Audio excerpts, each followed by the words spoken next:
గడిచిన 2 వారాలలో severe allergy urticaria అనఫైలాక్సిస్ కేసులు 2 చూడడం జరిగింది. పేషెంట్స్ ఏ విధంగా వచ్చారు అంటే, ఒక పేషెంట్ ఏమో ఏదో పురుగు కొరికింది అని వచ్చారు, ఇంకొక పేషెంట్ పాలక్ పన్నీర్ తిన్నాము అని వచ్చారు.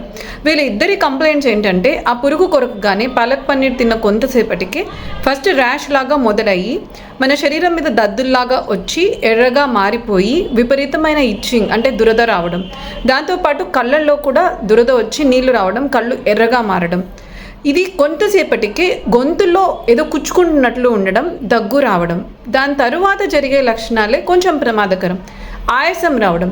ఇద్దరు కూడా 25 లోపల ఉన్న పిల్లలే. మరి ఇది ఏంటి? ఇది ఒక సివియర్ అలర్జీ ఎక్కువ పరిణామం చెందినప్పుడు అనఫైలాక్సిస్ అని అంటాము. చర్మం మీద దద్దులు రావడము, అదే వాపులాగా మారడము, ఆ వాపు మనకి లారింగ్స్ అంటాము. అంటే మనం ఊపిరి తీసుకునే ప్రదేశానికి పోతే లారింజల్ ఎడిమా అని దగ్గులాగా వస్తుంది. అదే మన ఊపిరితిత్తుల్లోకి వెళ్ళే శ్వాసకోశాలు బ్రాంకై అక్కడికి పోయింది అనుకోండి, అవి మూసుకుపోయి ఆక్సిజన్ శాతం పడిపోతుంది. ఇద్దరు కూడా అదే విధంగా వచ్చారు, ఆక్సిజన్ శాతం పడిపోయి బీపీ తక్కువతో. మేము వెంటనే ఐడెంటిఫై చేసి వాళ్ళు షాక్లోకి వెళ్తున్నారు, అంటే బీపీ మరీ తక్కువ అయిపోతుందని గమనించి ఇంజెక్షన్స్ దానికి తగినట్టు నారడ్రినాలిన్ ఇచ్చి కొద్ది రోజుల పాటు అలర్జీ మెడికేషన్ తగ్గించి ఒక 2 రోజుల్లో డిశ్చార్జ్ చేయడం జరిగింది.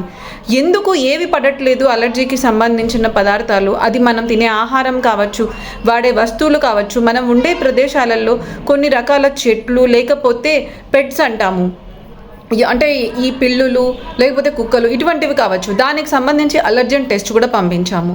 ఫ్యూచర్లో మళ్ళీ రిపీట్ కాకూడదంటే ఏవి పడవో వాటికి దూరంగా ఉండాలి, మెడికేషన్ తీసుకోవాలి.